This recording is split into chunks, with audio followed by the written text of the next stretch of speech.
I want to turn to Professor Rodseth. So there's a whole lot of terminology being thrown around, especially when we get into this field of transgender, right? So this field around gender dysphoria, and people and children even these days more and more so struggling with the identity, and these are real struggles. We can't deny that. But if you could help us, maybe clarify some of the terminology involved. Please. Thanks. I'm not on. I prefer your Royal Highness when you say Is that the case in connection? Style. So just a little bit of background. I'm a medical doctor. I'm a critical care specialist and an IC anesthesiologist. I've also got a degree through McMaster in health research methodology. So that's an assessment of the quality of research evidence that's done. And through that and my interest in philosophy and sexuality, I've got involved in this. That's sort of my background as to why a critical care specialist should be sitting up over here. It's a very technical field, and which is why we've given you the handout, because the terminologies that get thrown around are very confusing. One of the biggest issues in South Africa as a result of Caster Semenya is that there's a confusion between the concept of intersex and transgender. So we come in two models. We come in male and female, and biologically you can see that by looking at the chromosomes. And that stuff doesn't change. When you're born as XX or XY, you're male or you're female. And then as Rainer said, you get the way that you express that, or the way that you see yourself, is then now being defined as gender. The first point to say is that we get a thing called intersex. So there's a biological problem in the way that you have inherited your genes. And I've given you some examples of that.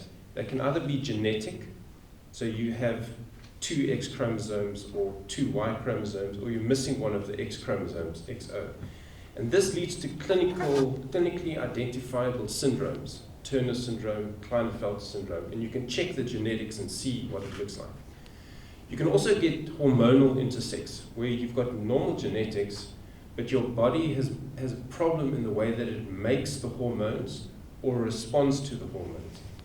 And this is what we see particularly in the medical, in the sporting environment. So you are born male, you've got an XY chromosome, you're making testosterone, but your body isn't responding appropriately to the testosterone. You've got a partial response. So you are built like a man, you've got male features, but they don't penetrate fully. So phenotypically, when you look at you, you look like a female externally, but you've got male genetics, which means that you can jump further, run faster, are stronger. Which means that when you compete against biological women who have expressed fully as women, you're able to run faster than them. And so you perform exceptionally well. In South Africa, that's particularly prominent as a result of our history with Caster Semenya, and it's very prominent in a few other countries as well. And it's a big point of discussion. This is different from transgenderism. The whole ideology that I am, or the whole concept that I am born with an XY chromosome, so biologically I am male, but in my mind, the gender that I think I am is female. And the terminology that you'll hear is, I'm a female trapped in a male's body. What does that mean? And this is a big component of what we see in the CSE education, and it's probably at the forefront of what we're seeing in society. The terminologies I've tried to express and define them for you, it's quite a tricky thing, because how you define something affects how you talk about it, and who gets to define what these things are and how we use it. All right, thank you, Your Royal Highness. Could you talk a bit more about this term gender and how it is used and sometimes abused? Right. So, as the Prof said there, it's actually quite a new terminology. before 1950s, gender was used to determine how words were used in languages like Latin or French. You'd say that a word is gendered, it is a male gender or a female gender. And up until 1950s, it was if I am male, my gender is male. The terms were used interchangeably. With Professor Money defining this as something different from my gender is different from my biology, it's now been taken to the point where it's totally decoupled from sex, from my biology. So at its most extreme, it says we don't really care what we look like or what we are in terms of biology. We are what we think we are. And interestingly enough, if you go back to Aristotle and Plato, Plato believed that what really is what's in the mind. That is what makes things the way they are. And Aristotle believed that we as humans are a combination of both mind and body, as an integrated whole. So there is in the ideology, there's a total decoupling of gender from the reality of your biology. And underpinning a lot of this is a loss of the understanding that there is a sacred or a unique human nature. So a lot of people traditionally, and people, some of us call this a secondary culture or a second culture, we believe that there is a transcendent standard against which we are held.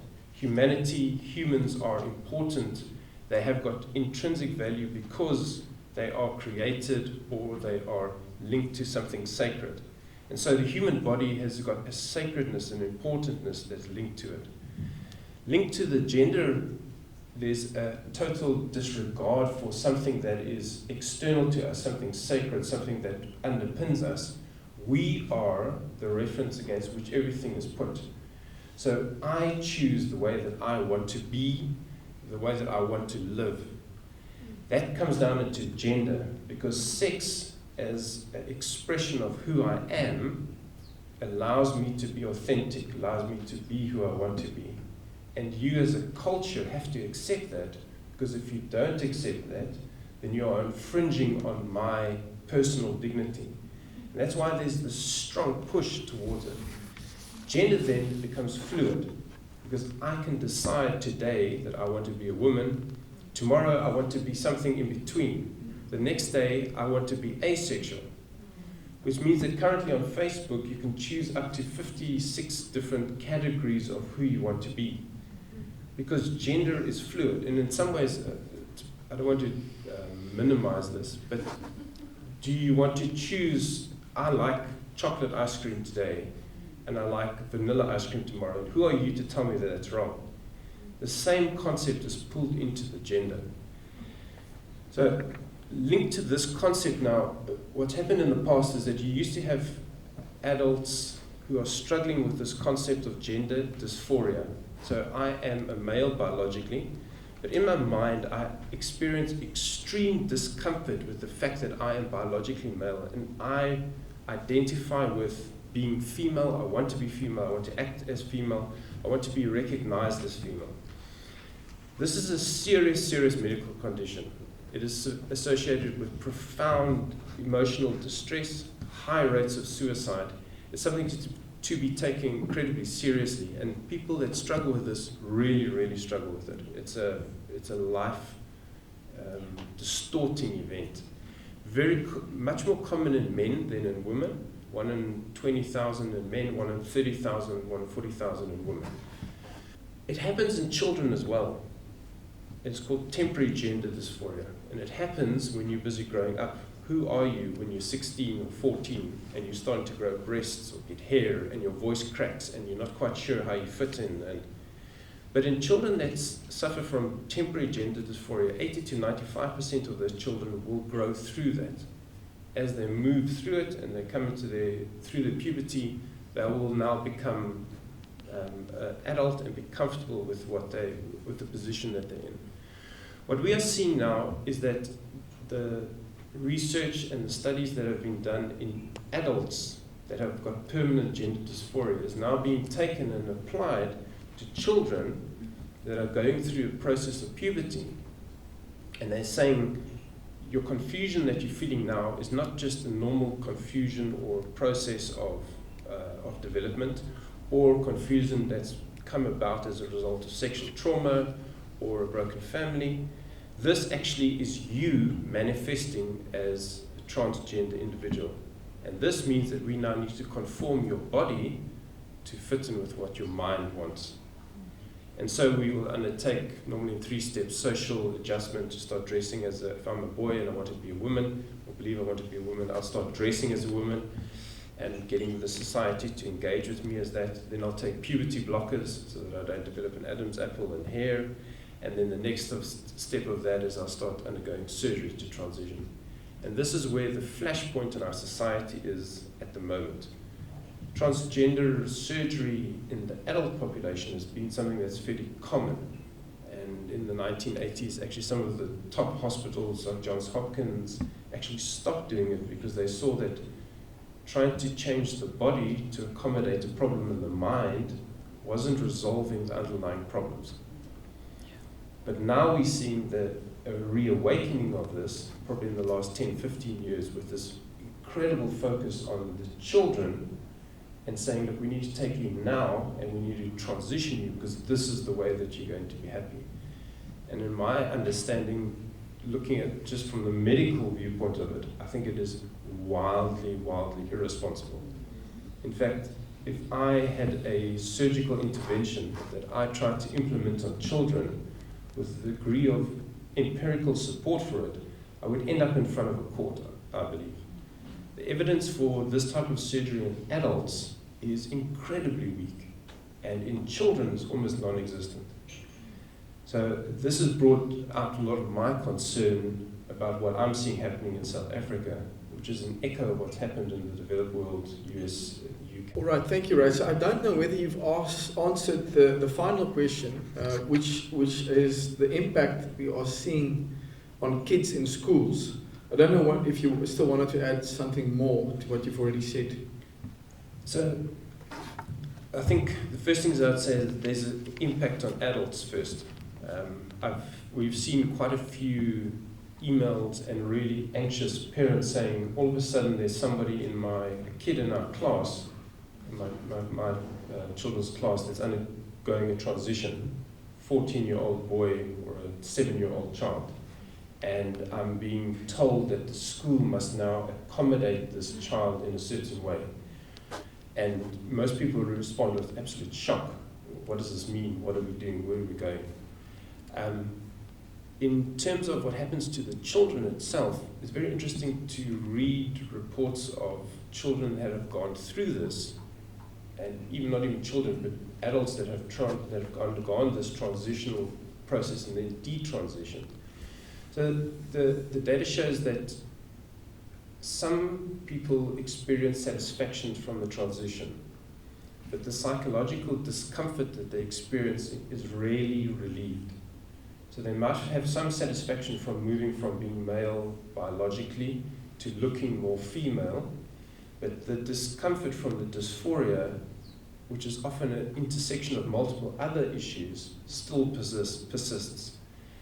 In some people that undergo the transition, their dysphoria, their unhappiness, psychological discomfort is worsened by the process because they're not dealing with the core issues at root.